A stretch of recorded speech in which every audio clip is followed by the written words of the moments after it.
Sir మా వాళ్ళకి న్యాయం చేయాల్సిన బాధ్యత మాది ఉంది కదా. ఇప్పుడు వాడేం చేసినా వాడిని చంపింది సార్ వీడు. వాడేం చేసినా వాడిని చంపిండు వీడు. ఇప్పుడు ఆ అమ్మాయి ఏం కావాలి? తల్లిదండ్రులు ఇప్పుడు కలెక్టర్ రాకుండా ఎమ్మెల్యే ఇప్పటిదాకా రెస్పాండ్ లేడు. ఏం ఎమ్మెల్యే ఆయన ఓట్లు వేసుకొని గెలిచినా లేదా ఉట్టిగానే గెలిచిన ఆయన? మీరందరు దేనికున్నారు సార్? ఇప్పుడు మీరందరు కలెక్టర్ మరి రావాలి కదా సార్. మేము ఎందుకు వచ్చినాం వీడికి? మీతో కొట్టడానికి వచ్చినాం ఏమన్నా? మరి సరే న్యాయం చేయడానికి న్యాయం కోసం మాట్లాడడానికి వచ్చినాం. వాళ్ళకి మాట్లాడే పరిస్థితి లేరాలి. చూడండి మీరు, ఒక మనిషిని అంత క్రూరంగా చంపేసే ఇంత ప్రశాంతమైన వాతావరణం ఉందంటే మేము చట్టాన్ని ఎంత గౌరవిస్తున్నాం ఒకసారి ఆలోచన చేయండి. మరి ఏం సార్ కలెక్టర్ రాకుండా ఆయన మాట్లాడకుండా ఎమ్మెల్యే ఇంత నెగ్లిజెన్స్ ఆయనకు ఎట్లా షాద్నగర్ వాళ్ళు ఆయన అనుకుంటారు అర్థంగా అవుతలేదు.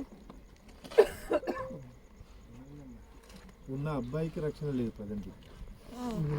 ఉన్న అబ్బాయికి సరే ఇప్పుడు ఆ అబ్బాయి పరిస్థితి మళ్ళీ సరే ఇప్పుడు రమ్మంటే ఆయన ఒక్కడే వస్తారని చెప్పి మేము మాట్లాడినా. మేమే చెప్పినాం కదా రమ్మని చెప్పినాం. రేపటి నుండి సార్, ఇప్పుడు కాదు రేపటి నుండి. లీగల్ కాన్సిక్వెన్సెస్ అన్ని ఇస్తారు కదా. ఇప్పుడు చట్ట ప్రకారం మనకు పరిధులు ఉంటాయి, ఆ పరిధి ప్రకారం చేస్తాం. సార్ మీరు ఒకసారి ఆలోచన చేయండి, ఎంత ఆధిపత్యంలో ఈ ఊరు చలాయిస్తున్నట్టే. ఒక మాజీ సర్పంచ్ రాడు, ఊర్లో మర్డర్ అయితే మర్డర్, క్రూయల్ మర్డర్. ఒక మాజీ ఎంపీటీసీ రాడు, ఒక జెడ్పీటీసీ రాడు, ఒక ఎంపీపీ రాడు సార్, ఒక ఎంపీపీ రాడు, ఆర్డీఓ రాడు, కలెక్టర్ రాడు, ఎమ్మెల్యే గారు రారు. అరే మా దళితుల శవాలు అంటే ఇంత ఘోరం ఉంటుందా సార్? సార్ కలెక్టర్ గారు వచ్చే వరకు తీసేయలేదు సార్, ఇది క్లియర్. ఆయన చెప్పండి, ఇప్పుడు రమ్మని చెప్పండి, ఆయన ఇప్పుడు తీసేద్దాం.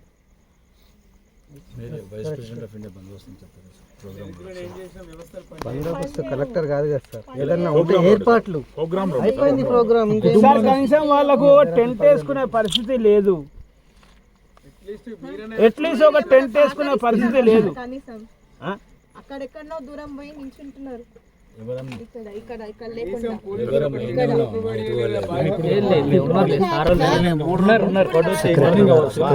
కుటుంబానికి పూర్తి భరోసా రక్షణ కావాలి సార్. ఎన్నేళ్ళు చంపుతారు సార్, ఇంకా ఎన్నేళ్ళు చంపుతారు? ఇప్పుడు ఆ అమ్మాయికి ఇదే ఊరు కదా, ఆ అమ్మాయికి తెలియదు ఈ కులం అని.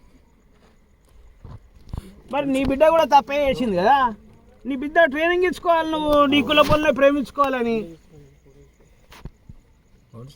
నువ్వు మొదట అయ్యింది కొట్టిరు, వదిలేసిరు, మళ్ళీ ఎందుకు వచ్చింది నీ బిడ్డ? మరి నువ్వు ఇంకా మధ్యలో నువ్వు భయ్ మరి ఇంకా మధ్యలో మీరు చెప్పండి సార్, నువ్వు మధ్యలో మరి ఇంకా మరి వాళ్ళు ఎందుకు చంపాలి? ఇప్పుడు పేరెంట్ వెహికల్ వెంకటేశ్వర వెహికల్ తీసుకుపోయినా చెప్తున్నారు. ఇంకొక ఆయన వాళ్ళ అన్న నువ్వు చంపినా సరే అమ్మాయి ఇప్పుడు కూడా ఆ అమ్మాయి కూడా బీసీ చనిపోయిన భార్య, వాళ్ళ తల్లిదండ్రులు వదిలేసిరు. ఇప్పుడు ఈ అబ్బాయి చనిపోయిండు, ఆమె పరిస్థితి ఏంది?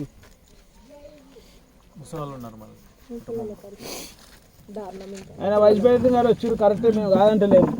ఇప్పుడు చనిపోయి 3 రోజులు అయింది కదా, ఏమైతే సార్ రేపు వరకు? ఇప్పుడు మేమైతే ఇంకోరి మీద దాడి చేసే